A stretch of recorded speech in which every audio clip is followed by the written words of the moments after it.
Welcome to VSB After the Bell. I'm your host, Gianna Chell. With deep gratitude and respect, we are honored to be learning and unlearning on the ancestral and unceded lands of the Hamathquiam, Skohomish Ohomeom, and Tsleil-Waututh nations. The Vancouver School Board is among the most diverse school systems in Canada, with an annual enrollment of approximately 50,000 students from kindergarten to grade 12 and adult education students.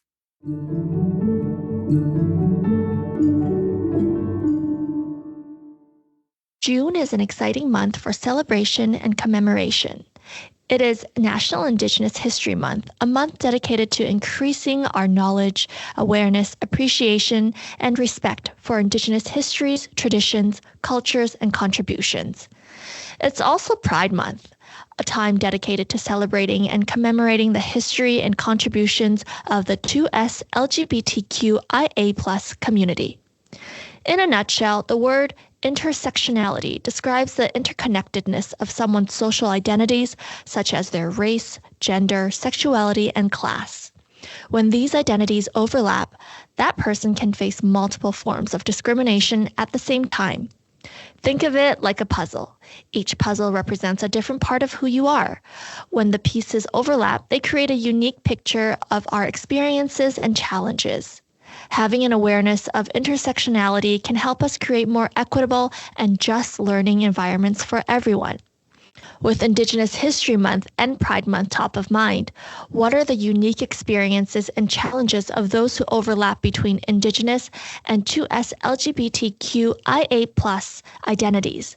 To discuss this topic today is David DeLorme, District Principal for VSB's Indigenous Education Department. Thank you so much for joining me today, David. We're so glad to have you. Let's start by exploring your unique journey. Can you tell us a bit about your background and how that shapes you as an educator? Thank you for the introduction. So I'm going to begin by just acknowledging who I am and where I come from. So I am David DeLorme. My father is David DeLorme Sr., mother Yvette Delaire. From Treaty 6 territory in Saskatchewan. I'm Métis Cree on both sides of the family. And I've been a visitor here since 2005 on these territories. I guess when looking at my education, I've had about 25 years experience working within the field of education. It's been a privilege serving as an educator, embracing both identities of being Indigenous, obviously, and a member of the 2SLGBTQ community. So, David, I mentioned the acronym 2SLGBTQIA+. The 2S stands for Two-Spirit. The concept of being Two-Spirit is something many of our listeners might not be familiar. Can you explain what does being Two-Spirited mean? Okay, so I guess being Two-Spirited it'll mean different things to different people. But it holds a deep cultural and spiritual bond for many people. So many Indigenous cultures throughout North America identify with Two-Spirit because it's something that has been part of their culture, part of their being for a long time. It goes beyond mere identity and labels. It encompasses a holistic understanding of what gender is that's intertwined with spirituality, community roles, and traditional teachings. In many Indigenous societies, Two-Spirit people often are revered for their unique perspective and ability to embody both masculine and feminine qualities. Two-Spirit identity challenges the Western concept of what gender is, being male or female, and instead recognizes a spectrum of gender expressions that can be both fluid and dynamic. The term Two-Spirit itself was coined in 1990 from an LGBTQ plus gathering in Winnipeg, Manitoba. It was a way for them to celebrate traditional Indigenous understandings of gender diversity. It's also important to place alongside, so 2S, LGBTQ plus, it really emphasizes the importance of gender and being fluid and being able to express it how you feel it. And when looking at 2S or Two-Spirit, the acronym itself, it really is connected to the Western framework and how they view gender to be, but Two-Spirit is very much open to the individual. It's someone who is, in my view, it's somebody who's Indigenous. Two-Spirit is someone who is Indigenous, who has the teachings of being Two-Spirit and what it means to them, because it is a deeply personal feeling that you have when you're Two-Spirit. You're able to identify, this is who you are. As I am, I identify as a gay man. That's who I am, and that's how I've always identified. So it becomes who you are as a person. I also know at the district, we put an emphasis in ensuring that 2S is before the acronyms LGBT. LGBT is quite a popular term through the years. People are very familiar with it. 2S, not so much. So why is there an emphasis to make sure that the 2S is before LGBT? Dependent or different on the person who's answering the question. So I will share based off of my own viewpoint. I feel that 2S begins the LGBTQ plus acronym because we are on traditional territory. We are on the nations of the Hamathquim, Squamish, Shakomeo, and Tsleil-Waututh. So I would imagine that because we are on these territories, that we're visitors here, that of course Two-Spirit would be leading, that they would be kind of in front as opposed to following, because we are on the shared territories as visitors, and we have to understand and respect that. Mm-hmm. So did you find, growing up in Saskatchewan and then coming to Vancouver and through the years, do you find the discrimination that you've received, has it gotten better, or has it gotten worse in today's changing worldview?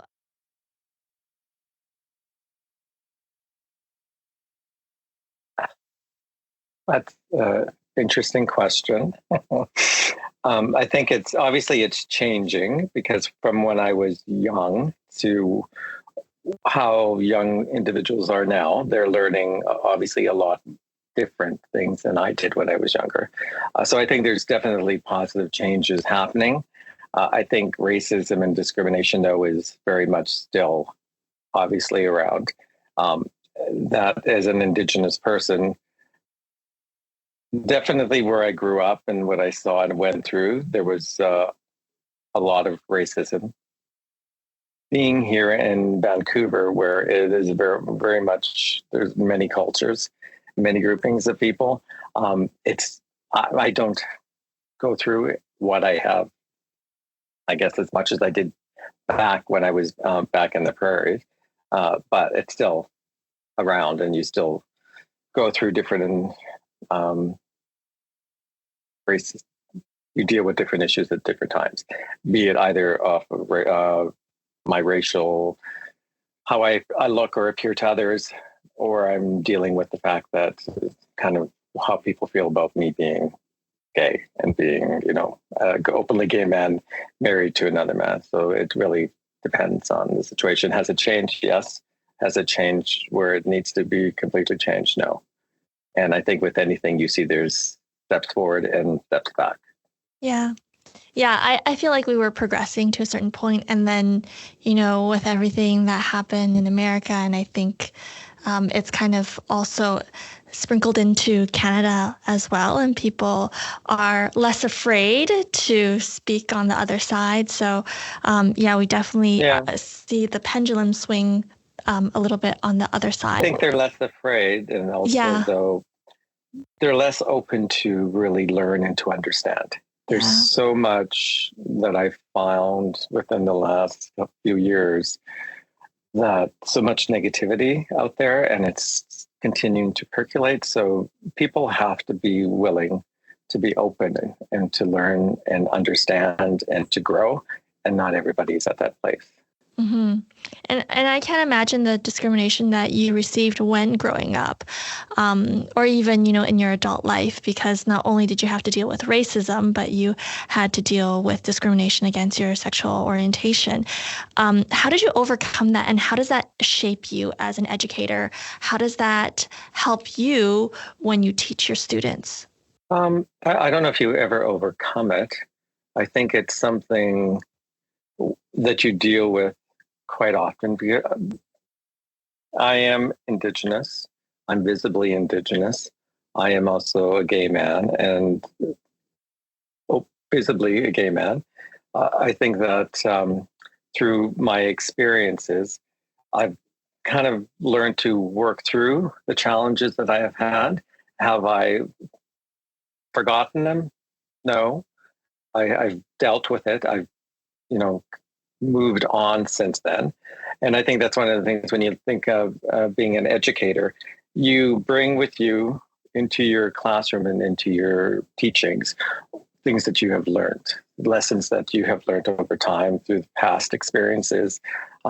So for myself, when I approach any situation, I obviously approach it as being an Indigenous man, but also someone who has lived a life in the gay community and the experiences that come with it. And so when I'm advocating for students and when I'm wanting to lift up individuals that maybe aren't feeling as successful or as wanted or as part of being the community or part of the school, it's all about, I approach it in the way that, okay, this is how I used to feel. This was my world at one time, but this is what it is now. And because of everything that has happened in the past, it's allowed me to be who I am today and the focus that I have when it comes to supporting all the students in the schools and working to help make sure that they have a successful life in the classrooms and in the schools. Mm-hmm. Definitely sounds like, you've built up a lot of resiliency and understanding from the perspective of wanting to be in an inclusive environment and transferring that into the classroom.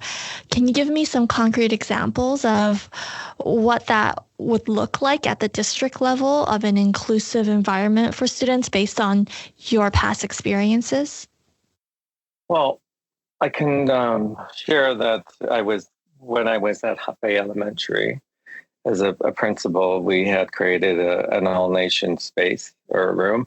And within that, of course, it's a space that you're able to identify and celebrate all the different nations that are part of our school, are part of our community.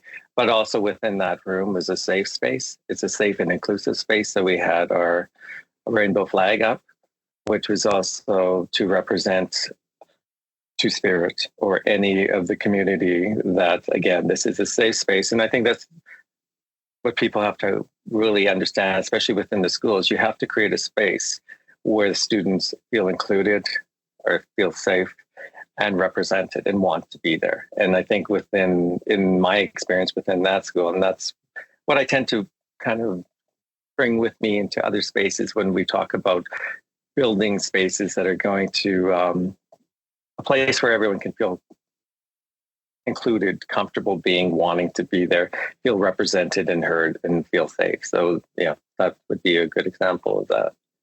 Do you have any tips for families to help address any misconceptions or stereotypes related to Indigenous and queer communities? I think that you really have to get to know the people, get to know Indigenous students and Indigenous families, especially being on this territory. There's Hamathkwe, Skohomisoko, Mayo, Tsleil-Waututh, 3 territories to learn from, to connect with. There's so much that could be learned if you only ask the questions. And if you're really wanting to get that information, to learn more, to be part of the discussion. So I think it's going to be really reliant on the families to ask those questions and to kind of look for those responses. For parents who are looking and who are open, what resources are available to them or to their children if, they want more information or support? Local libraries obviously have a wide range of books and films to explore Indigenous histories, cultures, LGBTQ plus issues, online platforms such as websites of Indigenous organizations, LGBTQ advocacy groups, the educational websites, articles, videos, toolkits. Like there's so many things out there. Look within your own school, because within the own schools, there's resources available for all of those teachings, be it Indigenous, be it LGBTQ, 2S. All of that information is available and should be available within the schools as well. If you have any questions, definitely reach out to your schools, talk to your the admin in your school or the teacher of the classroom. I also know that many schools have rainbow clubs too. So, you can be part of a community with like-minded students so you don't feel so alone. Yes, and celebrating everyone's differences and bringing it together as one. So there's so many of those clubs out there, and I think that's something that hopefully will continue to grow, and people will continue to embrace really what it represents, because what it represents is a collection of people coming together, a collective, and learning and being together and celebrating who they are and their differences, because everybody, as we know, we're all very different, but yet we're all the same because we're all people. David, given that it is National Indigenous Day, it was this month as well. It's Pride Month. What did you do to celebrate both of these occasions, since they're so connected to you? What I've done is that we've had planned for the month leading up to National Indigenous Day.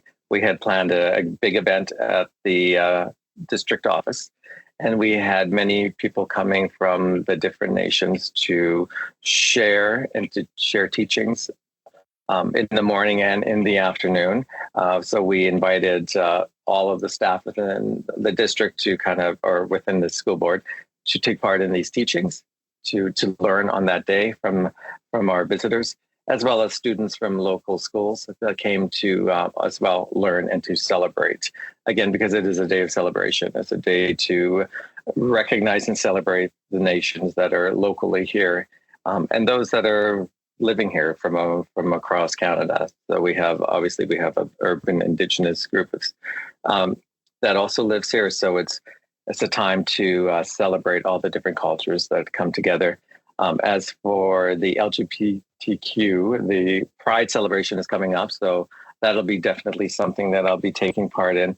I know within the schools too, they have various events that are happening that I unfortunately wasn't able to attend, but we have done it in the past. For example, at Hape, where we had a walk in the community. So I know these are a lot of the same celebrations that are happening that I will try and attend as much as possible. The big celebration, of course, will be Pride, which I'll be part of then. And I look forward to it because it's an opportunity for everyone to come together, because you do see all people from different walks of life, everyone from younger to older, and they come to celebrate because it is, again, another form of celebration.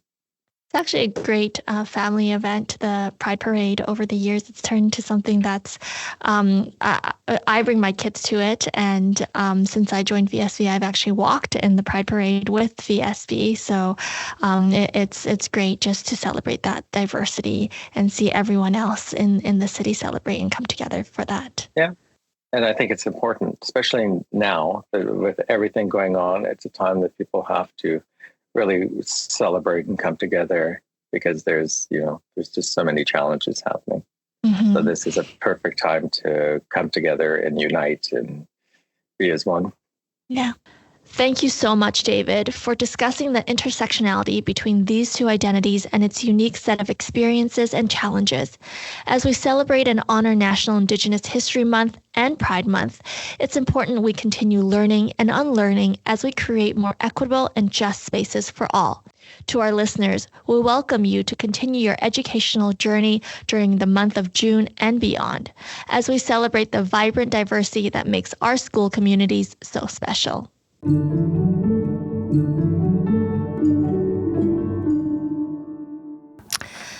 We have a reoccurring segment on the show called Matter of the Month, where we talk about hot topics in the district. As this episode marks our last of the season of the school year, we are taking some time to reflect on some of the work the board has accomplished this past year. Who better to speak about the work of the board than VSB Board Chair Victoria Young? Welcome, Victoria, and thank you for joining me. Hi, Tiana. Thanks for having me. Okay, so I know it's hard to believe, but time really does fly, especially when it's a jam-packed and exciting year of announcements and updates. Speaking of which, let's dive into a recap of some of the things that the board have worked towards this year. I know the board does a lot of work each year, far too much to discuss in one episode, but let's talk about some of the highlights, the biggest ones. Ready to rally them off, Victoria?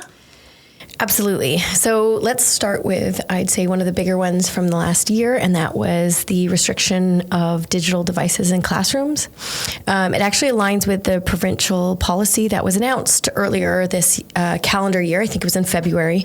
And the restrictions come into effect in September, and the requirement was that we had school code of conducts updated by July 1st. So that has been a lot of work from the staff level, so thanks for that. But students in elementary are expected to have devices on silent or turned off for the entirety of the school day, and then students at the secondary level will do the same, but just through instructional time. So during recess and lunch, they will have access to the digital devices.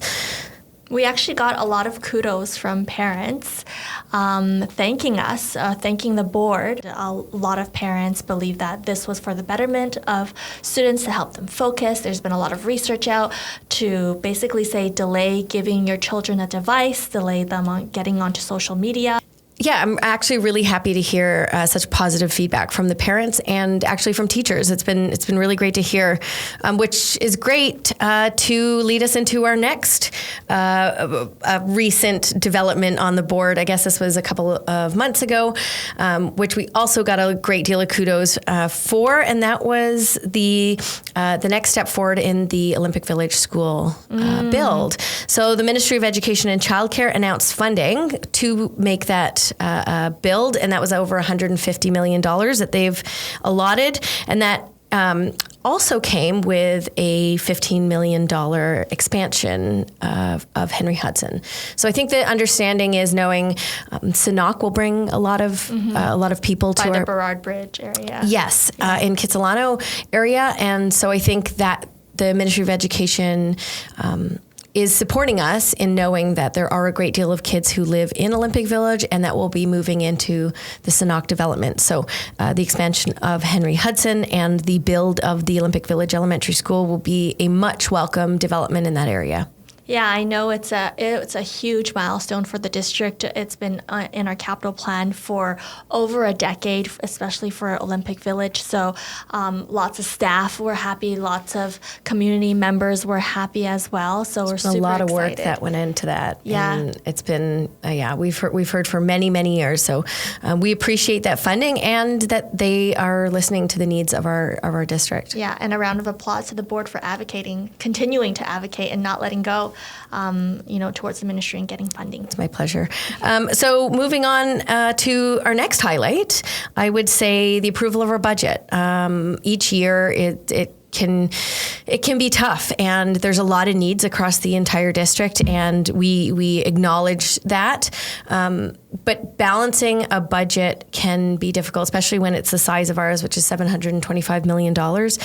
And we were able to do it. And I think that we listened a lot to what the needs were, and we allotted funds in areas that have maybe been underserved in the past. And so I'm pretty proud of the board, and hats off to everyone who did the work. And this year we did things a little bit differently, where the week before we were required to pass the budget, we did a lot of work beforehand. So we met and brought all of our motions early to start that work and to help us better understand the needs, and then also working with staff to see where that money would come from, how we could move it around to still meet all of our needs, and then also add to things like music education or arts education, our food framework, and other really important issues in our district. Yeah, it's definitely, it's written in the School Act that we do as a school district. Every school district has to balance their budget. So it's hard when, our enrollment numbers are not the same as 10 years ago, and we have aging infrastructure. All these are operational costs that are not accounted for in the ministry's funding when they allocate the funds to us, to the school district. I know not only did you guys balance the budget, but you also managed to add in a couple of new positions, right? That can you remind our listeners? So we did. We added specifically. I'll talk about. I'd say that addresses actually the first thing I mentioned around the school code of conducts around digital devices. So we added 2 new positions this year that are district-wide to help with digital literacy. Those 2 positions will work with teachers at a school level that work with district staff, how to teach digital literacy, but also help them be able to have tools for enforcement or for educational purposes. But I think when we ask educators for something from them, we need to be able to support them as well with the resources. And that's one of the things I think that we took seriously this year. We also allocated some funds toward the purchase of new digital learning devices, which I also think is an important piece if we're asking for students not to use their own personal devices, that we have the right tools to give them. Absolutely. And balancing a budget where we have over 50,000 students and over 7,000 employees, and working with 14 different unions, it can be difficult. It can be difficult. And so there's lots of voices. There are a lot of voices. Yeah. And not that it's, it's hard, but it's very necessary. And the best part of going through the budget process is hearing the voices, but also hearing the voices who represent groups and how passionate they are in representing those groups. Because I don't know, a lot about all of our union groups, but when they come to the table, they've done their homework. They come as a strong advocate and bring all of that information to us. And so that helps us in our job. And, so I do want to acknowledge that it can be difficult for us as a board. Well, speaking about education and the focus on education, the board approved a couple of board authority authorized courses, so also known as BAA courses. Can you tell us a little bit more about which courses you guys approved? Sure. So for the listeners, BAA courses are electives, not part of the core curriculum. And this year, we've had the pleasure of approving AI 12. So it's the formal name timely. Is very. So that's Applications of Artificial Intelligence 12. Also, a quick highlight: these are developed by VSB teachers. They are not. We don't purchase them from out of district. These are developed and tailored to our district. And shout out to all the teachers who have been part of. They do this on their own time. Yeah, and it's a lot of work. And because, they love teaching, they love being a part of change. And so Applications of AI 12, we have Music Theory 11, which is also timely based on the formal 1 FTE we approved at the budget to go toward art education. So that includes music. One full-time equivalent teacher, yeah. Yes. We approved Queer and Trans History of BC 12. Is this the last day of Pride Month, or we're getting towards the end of Pride Month? So this is the last day of Pride Month, yep. So this is also timely. Very happy about Queer and Trans History 12.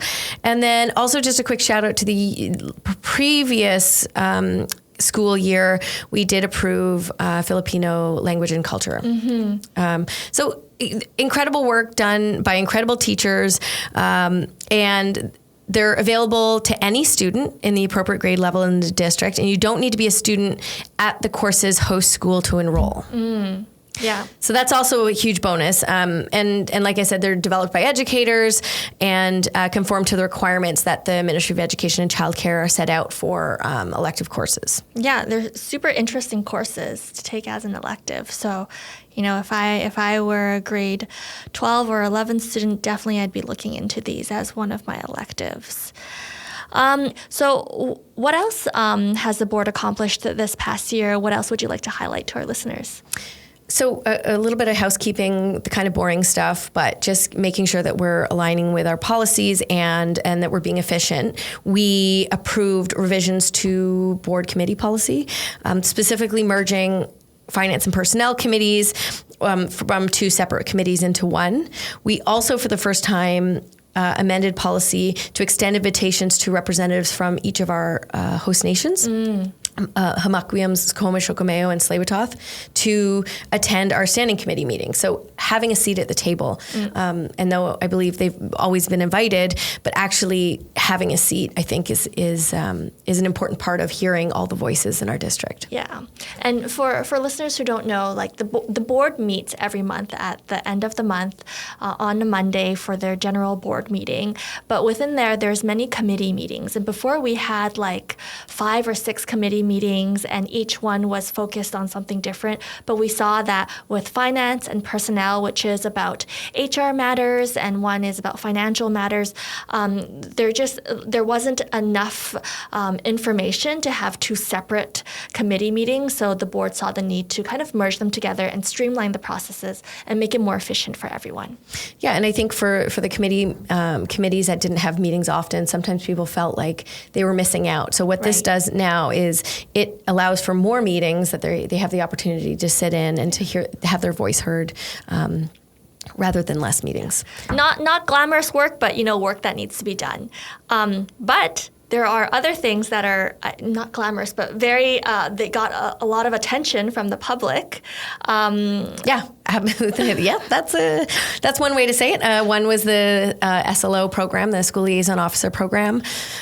We reinstated it in September of this school year, and the motion itself was approved by the board in November of 2022 in collaboration with the VPD, the Vancouver Police Department, and the Vancouver School Board. The program is reimagined, and it took into account all of the information that was provided in the engagement report that had been done over the course of, I want to say 2020 and 2021. Ago. Yeah. And so all of those pieces of feedback were used in the revisioning of the program. Mm-hmm. And that includes a lot more training and a lot more dialogue as well between VSB and VPD, but mostly around training, so that all of those concerns were heard. Right, more culturally sensitive training. There was anti-racism training, and they're not in visible uniforms. They're in more casual wear, in unmarked cars. Mm-hmm. So it's not as intimidating when you see a police officer. You don't have those emotions and feelings when you see someone from an authoritative figure. Yeah, and the hopes of that is to, for them for students to feel like more comfortable, safe, and that it's a more inclusive environment, and that's really important. We thank you to the VPD who listened to all of our concerns, because we have a lot of them, and we brought a lot to the redevelopment of the program. So thanks. I think the uniforms alone have been very welcomed. A golf shirt as opposed to a uniform. Yeah. And also to all those officers who give back at the school level, whether it's coaching a team or doing extracurriculars. I think that's also a big part of the school community.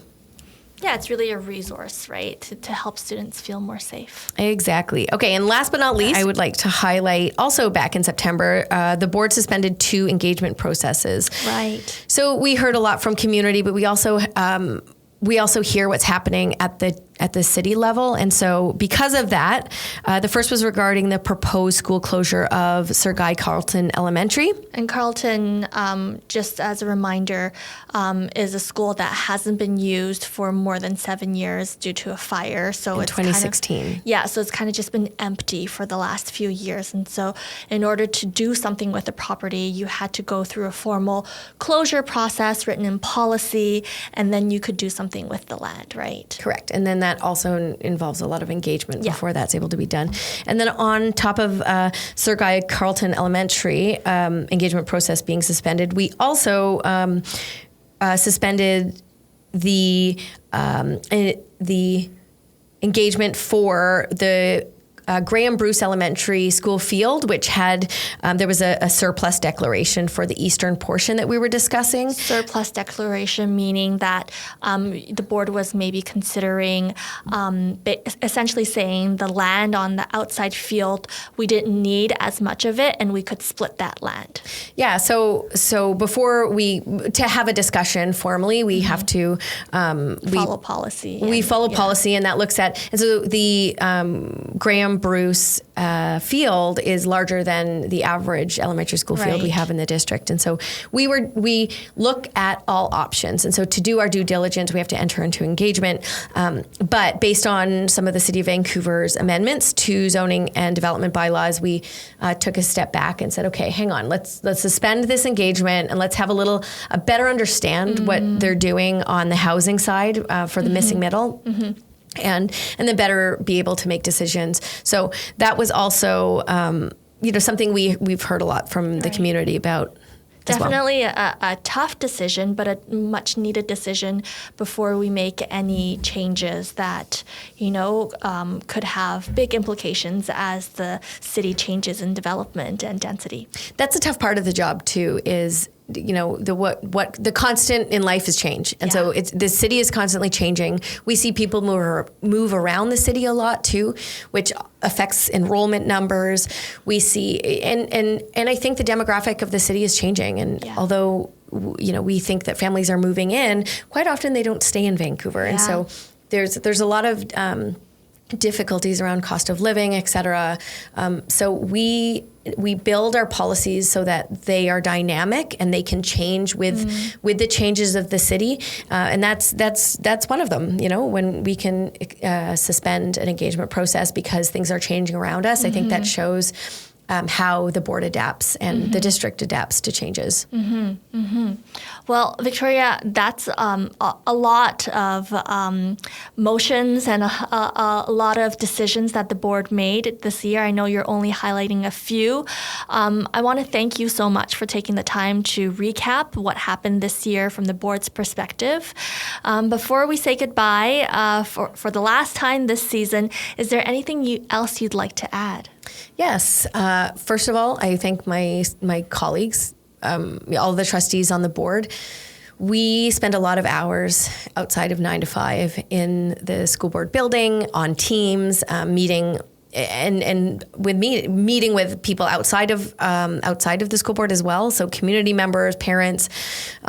We spend a lot. We spend a lot of our hours, and so my hat goes off to all of my fellow trustees. Especially the ones who are not in their first term. They know what they're getting into, and they come back, job. And the dedication is remarkable. Well, just like the number of committee meetings and the board meetings that you have to go to each month, and then outside there are other city-related events to go to, school events to go to. Yes, I want to give a shout out to those who are listening who can't see right now. I'm wearing a Nightingale hoodie. Yes. And Gianna, if you want to plug the music teacher from Nightingale here. Mr. Bonnell, who did our theme song. That's right. You're representing Nightingale. Very timely for the podcast. I went to an event there last week, and just the school communities that show up they show up for events, for fundraisers, for just for their community, and it's remarkable. So I had a great time at their. But just going back to the topic of, how much time, like you have to, not only do you have a full-time job, but then you also have to, you do your responsibilities as a board chair, and even as a trustee, there's so many events to go to. And I think people don't realize how many hours are spent, countless hours volunteering, doing these things. And it's really because you really do care about the school system. It's easy to care when you show up for an event, or I went to a Strathcona Elementary the PAC put on a burgers and beer event last weekend, and you show up. You show up, and they're so passionate, and they're there, and the conversations you have with the parents who say, "Oh, this is going to go towards creating a more equitable lunch program," or there's. they care about who their kids go to school with as well. And it's not just about their kids, it's about who sits next to their kids. Yeah. And, we hear parents say, oh, well, I always send an extra, apple or extra sandwich with my kid because I know Strathcona has a wide, wide economic differences. Yeah. And so that is, I'd say, what keeps me going to these events. It's phenomenal. But so shout out to parents, my fellow trustees. Like you mentioned, we do have 4 or 5 different committee meetings. We have, and then we do workshops because the board, it's a learning institution, and there's never end to our learning. But everyone is proud. Everyone is proud to represent the board, to represent the school board, the school district, and that's, I think, what makes it easier for us. So thank you. Thank you for having me. Thank you for providing me the voice to say that I absolutely adore the work that staff do. Half of the work we do at the board is actually, I'd say more than half is the staff behind us. They're the ones who are building a lot of behind the scenes. Absolutely. A lot of we receive the readings, we show up, we do the work, but it's like a duck on the water underneath the feet. The feet are moving very fast, and that's all the staff here at the school board who keep things moving. So thank you to staff, because I love being in this position to make change and to support the students in the community, and you've committed your careers to it, and I thank you.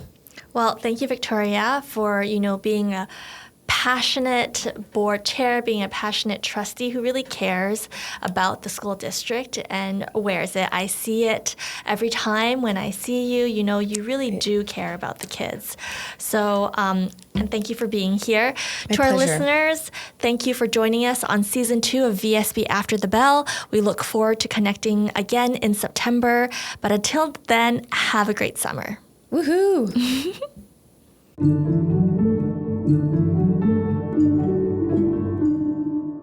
Special thanks to music teacher Mr. Bonnell and the Nightingale Elementary students for the original theme song. Episodes are released at the end of every month. And if you have an idea for a podcast episode, let us know by emailing us at communications@vsb.bc.ca. And don't forget to subscribe to VSB After the Bell on Apple Podcasts, Spotify, or wherever you listen to podcasts. After the bell with the VSB.